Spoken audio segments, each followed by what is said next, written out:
வணக்கம். அதிரடியின் இன்றைய பிரதான செய்திகள். முதலில் தலைப்புச் செய்திகள்.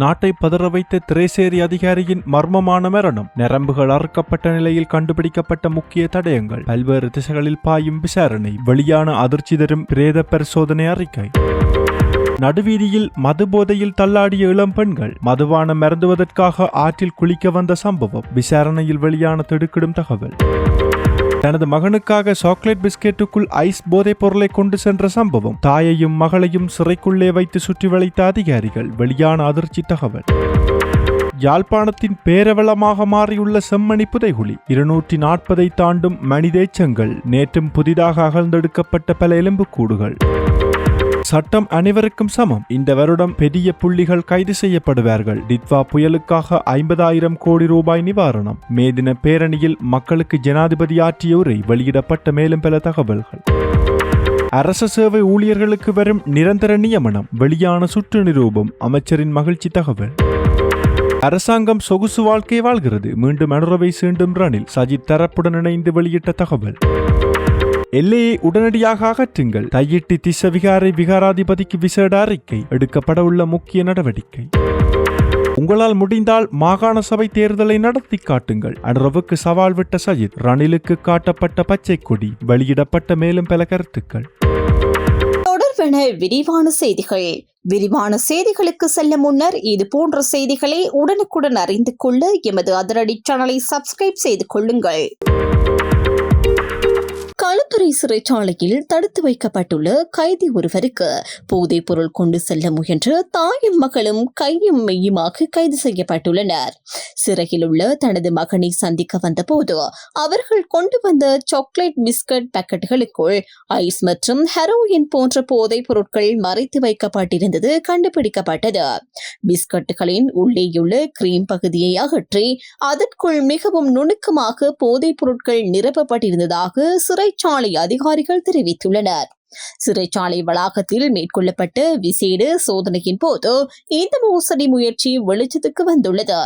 சோதனையின் போது பிஸ்கட்டுகளுக்குள் இருந்து ஐஸ் மற்றும் ஹெரோயின் மீட்கப்பட்டதை அடுத்து சம்பவத்துடன் தொடர்புடைய தாயும் மகளும் உடனடியாக கைது செய்யப்பட்டனர். கைது செய்யப்பட்ட இருவரும் தற்போது போலீஸ் காவலில் வைக்கப்பட்டுள்ளனர்.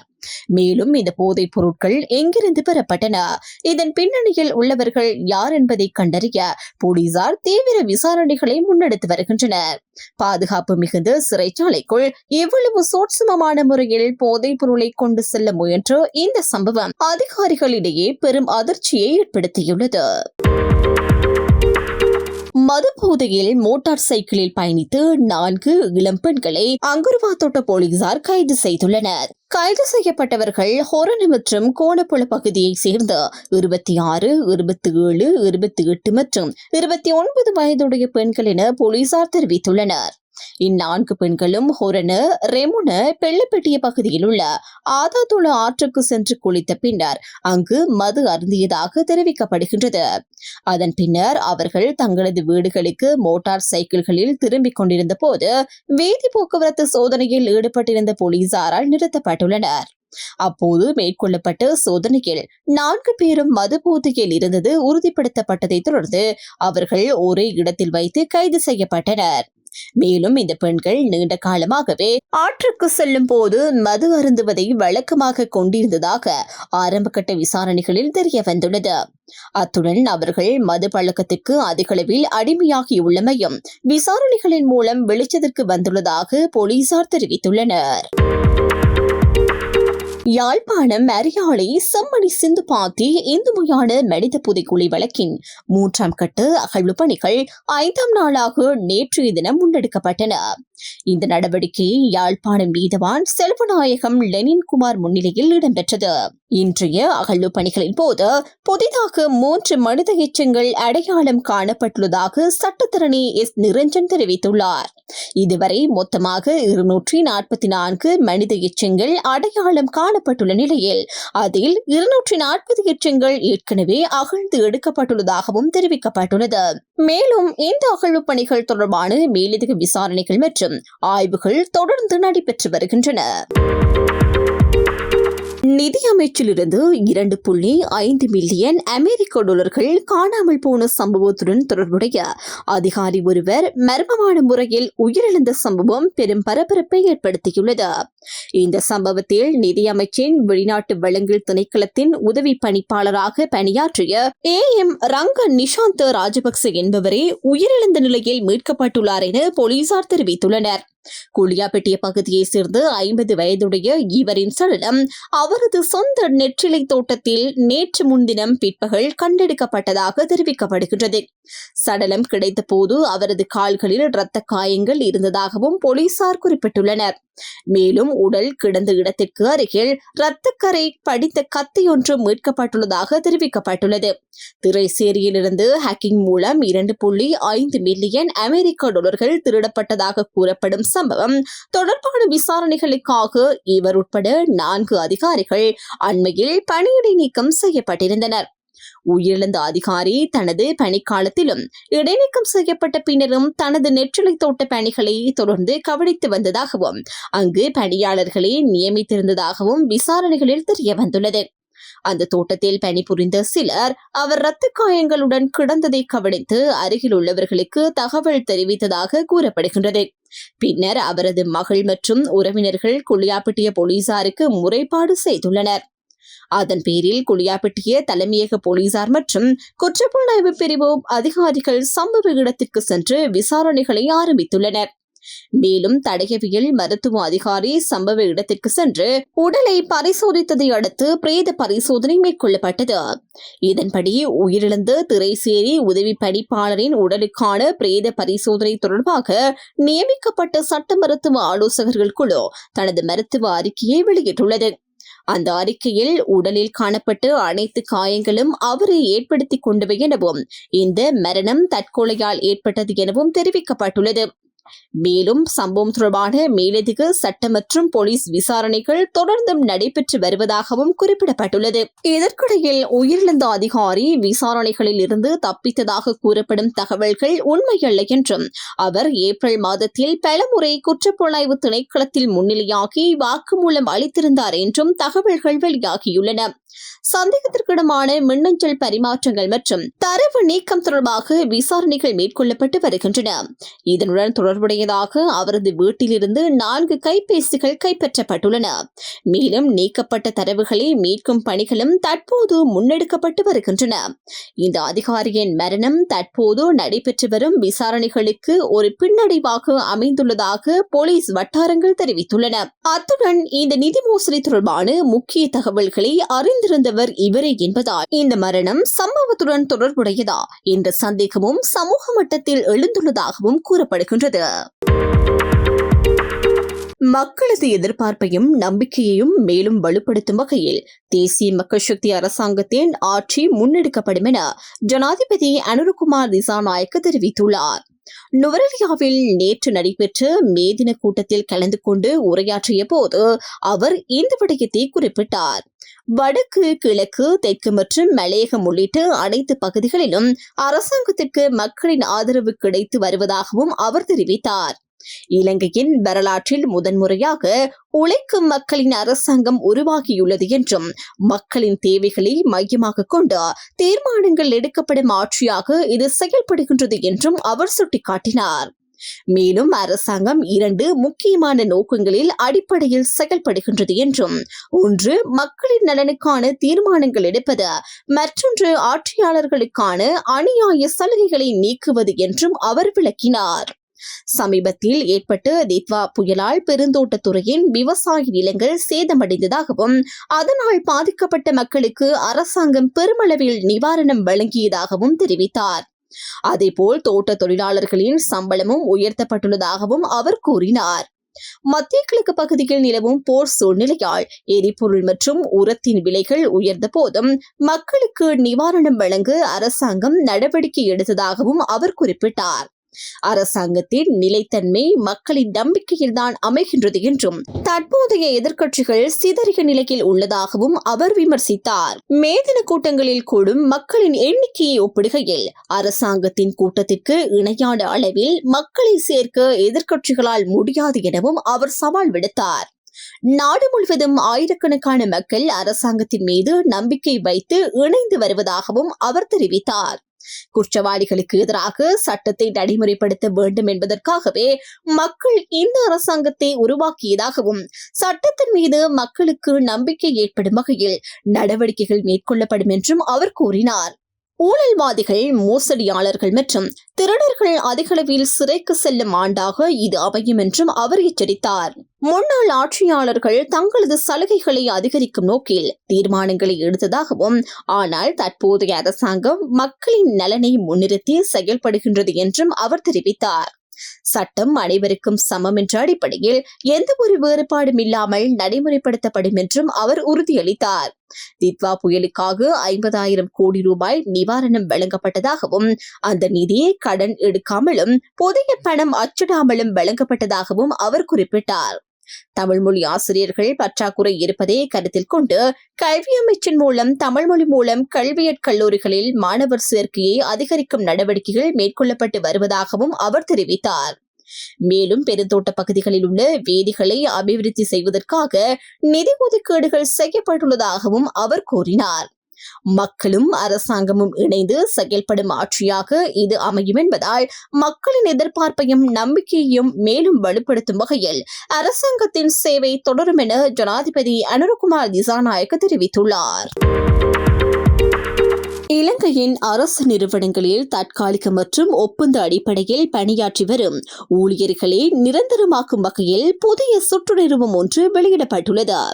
பொது நிர்வாகம், மாகாண சபைகள் மற்றும் உள்ளூராட்சி அமைச்சினால் வெளியிடப்பட்டுள்ள 11/2026 இலக்க சுற்றுநிறுவம் இதற்கான வழிகாட்டுதல்களை வழங்குகின்றது. இந்த சுற்றுநிறுவம் அனைத்து அமைச்சின் செயலாளர்கள், மாகாண பிரதம செயலாளர்கள், திணைக்கள தலைவர்கள், அரசு கூட்டுத்தாபனங்கள் மற்றும் விதிகளுக்கு அமைய அமைக்கப்பட்ட சபைகளின் தலைவர்களுக்கு அனுப்பி வைக்கப்பட்டுள்ளதாக தெரிவிக்கப்படுகின்றது. அண்மையில் நடைபெற்ற அமைச்சரவை முடிவுகளை அறிவிக்கும் ஊடகவியலாளர் சந்திப்பில் கருத்து தெரிவித்து அமைச்சரவை பேச்சாளர் அமைச்சர் நலிந்த ஜெயதிச இந்த தீர்மானத்தின் மூலம் சுமார் 9,800 ஊழியர்களுக்கு நிரந்தர நியமனம் பெற வாய்ப்பு வழங்கப்பட்டுள்ளதாக தெரிவித்துள்ளார். 2026 ஆண்டுக்கான வரவு செலவு திட்ட முன்மொழிவுகளின் அடிப்படையில் தற்போது தற்காலிக பதில் ஒப்பந்த அல்லது நிவாரண அடிப்படையில் பணியாற்றி வரும் ஊழியர்கள் இந்த திட்டத்தின் கீழ் நிரந்தர சேவையில் இணைக்கப்பட உள்ளனர். மேலும் ஏற்கனவே நிவாரண அடிப்படையில் பணியாற்றி நிரந்தர நியமனம் பெற்றிருந்தும் அவை இன்னும் முறையாக பதிவு செய்யப்படாத நிலையில் உள்ள ஊழியர்களின் நியமனங்களையும் முறைப்படுத்தும் நடைமுறைகள் இந்த சுற்றுநிறுவத்தில் உள்ளடக்கப்பட்டுள்ளன. இதன் மூலம் நீண்ட காலமாக நிரந்தர பணியமர்வு இல்லாமல் பணியாற்றி வந்த ஆயிரக்கணக்கான அரசு ஊழியர்களுக்கு தொழில் பாதுகாப்பு கிடைக்க உள்ளது குறிப்பிடத்தக்கது. தைட்டி பவானி வீதியை தடை செய்து அமைக்கப்பட்டுள்ள இல்லையே எதிர்வரும் மே 11ஆம் தேதிக்குள் அகற்றுமாறு வலிகாமம் வடக்கு பிரதேச சபை தவிசாளர் சோமசுந்தரம் சுகீர்தன் அறிவுறுத்தியுள்ளார். தைட்டி திச விகாரையின் விகாராதிபதி ஜிந்தோட்ட நந்தராம தேரருக்கு இந்த அறிவிப்பு கடிதம் மூலம் வழங்கப்பட்டுள்ளது. கடந்த ஏப்ரல் 29ஆம் தேதியிட்டு அனுப்பப்பட்டுள்ள அந்த கடிதத்தில் வலிகாமம் வடக்கு பிரதேச சபையின் உரிமைக்கு உட்பட்ட தைட்டி பவானி வீதி தடை செய்யப்பட்டு எல்லையிடப்பட்டுள்ளதாகவும் குறிப்பிடப்பட்டுள்ளது. அந்த எல்லையிடலை 2026 மே 11ஆம் தேதிக்கு முன்பதாக அகற்றுமாறு அறிவுறுத்தப்பட்டுள்ளது. மேலும் அந்த இடப்பரப்பில் வசித்து வரும் தரப்பினர் 1987ஆம் ஆண்டின் 15ஆம் இலக்க பிரதேச சபைகள் கட்டளை சட்டத்தின் 51வது இலக்கு 1ஆம் பிரிவிற்கு அமைவாக தங்களிடம் உள்ள உரிமை ஆவணங்களை குறிப்பிட்ட காலக்கெடுவிற்குள் வலிகாமம் வடக்கு பிரதேச சபைக்கு சமர்ப்பிக்க வேண்டும் எனவும் தெரிவிக்கப்பட்டுள்ளது. குறிப்பிட்ட காலக்கெடுவிற்குள் அவை சமர்ப்பிக்கப்படாத பட்சத்தில் அதே சட்டத்தின் 59ஆம் இலக்க 2ஆம் பிரிவின்படி நடவடிக்கை எடுக்கப்படும் என்றும் எச்சரிக்கப்பட்டுள்ளது. அத்துடன் சட்டத்தின் 59வது இலக்கு 3ஆம் பிரிவின்படி எல்லை அகற்றுவதற்கான செலவுகள் சம்பந்தப்பட்டவர்களிடமிருந்து வசூலிக்கப்படும் என்றும் குறிப்பிடப்பட்டுள்ளது. மேலும் இந்த விவகாரத்தில் சட்ட நடவடிக்கைகளும் உட்பட நேரிடலாம் எனவும் கடிதத்தில் தெரிவிக்கப்பட்டுள்ளது. இந்த கடிதத்தின் பிரதிகள் யாழ்ப்பாணம் மாவட்ட செயலாளர், தெல்லிப்பளை பிரதேச செயலாளர் மற்றும் பலாலி போலீஸ் நிலைய பொறுப்பதிகாரி ஆகியோருக்கும் அனுப்பப்பட்டுள்ளன. அண்மையில் தைட்டி பகுதியில் காணி அளவீடு செய்யப்பட்ட போது பவானி வீதி தவிசாளரால் அடையாளம் காணப்பட்டிருந்தமை குறிப்பிடத்தக்கது. இலங்கையின் எதிர்க்கட்சி தலைவர் சஜித் பிரேமதாச மக்களுக்கு தங்கள் ஜனநாயக ஆணையை வெளிப்படுத்த வாய்ப்பு வழங்கப்பட வேண்டும் என கூறி மாகாண சபை தேர்தல்களை நடத்துமாறு அரசாங்கத்திற்கு சவால் விடுத்துள்ளார். கொழும்பு மாளிகாவத்தையில் உள்ள பேட்டி ஸ்ரீசேன மைதானத்தில் நடைபெற்ற மேதின பேரணியில் உரையாற்றிய போது அவர் இந்த கருத்துக்களை வெளியிட்டார். அவர் மேலும் தெரிவிக்கையில், ஐக்கிய மக்கள் சக்தியும் ஐக்கிய தேசிய கட்சி ஆகியவை ஏற்கனவே ஒன்றிணைந்து செயல்பட்டு வருவதாக குறிப்பிட்டார். இரு தரப்புகளுக்கும் இடையிலான ஒத்துழைப்பை எளிதாக்க குழு அமைப்பதற்கான யோசனைகள் முன்வைக்கப்பட்டிருந்தாலும் தற்போது கூட்டணி தெளிவான வடிவத்தை எடுத்துள்ளதால் அது அவசியமற்றதாகிவிட்டது என்றும் அவர் தெரிவித்தார். மேலும் சிலர் கட்சிகளுக்கு இடையேயான ஒற்றுமையை சிதைக்க முயற்சித்து வருவதாகவும் அவர் குற்றம் சாட்டினார். ஆனால் அத்தகைய முயற்சிகள் வெற்றி பெற அனுமதிக்கப்பட மாட்டாது எனவும் அவர் வலியுறுத்தினார். இதனுடன் நாட்டின் பொது நிறுவனங்கள் பலவீனப்படுத்தப்பட்டுள்ளதாகவும் அவர் குறிப்பிட்டார். விவசாயிகள், தொழிலாளர்கள், தொழில் நிபுணர்கள் மற்றும் பாதிக்கப்பட்ட சமூகங்கள் எதிர்கொள்ளும் பிரச்சினைகளுக்கு உடனடி தீர்மானங்கள் தேவைப்படுகின்றன என்றும் அவர் தெரிவித்தார்.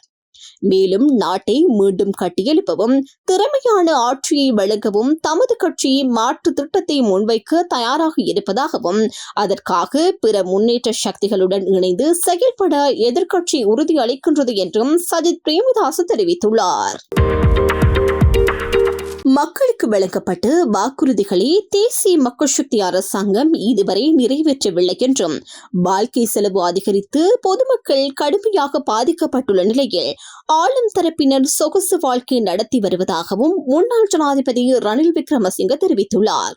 ஐக்கிய மக்கள் சக்தியின் மாளிகாவத்தை பேட்டி ஸ்ரீசேன விளையாட்டரங்கில் நேற்று நடைபெற்ற மேதின கூட்டத்திற்காக ரஞ்சித் மத்தும பண்டாரவிற்கு அனுப்பியுள்ள வாழ்த்து கடிதத்தில் அவர் இவ்வாறு குறிப்பிட்டுள்ளார். அந்த கடிதத்தில் நிலக்கரி மோசடி மற்றும் மத்திய திரைசேரியிலிருந்து 2.5 மில்லியன் அமெரிக்க டாலர்கள் திருடப்பட்டமை போன்றவை அண்மை காலத்தில் இடம்பெற்ற மிகப்பெரிய ஊழல்களாக குறிப்பிடப்பட்டுள்ளன.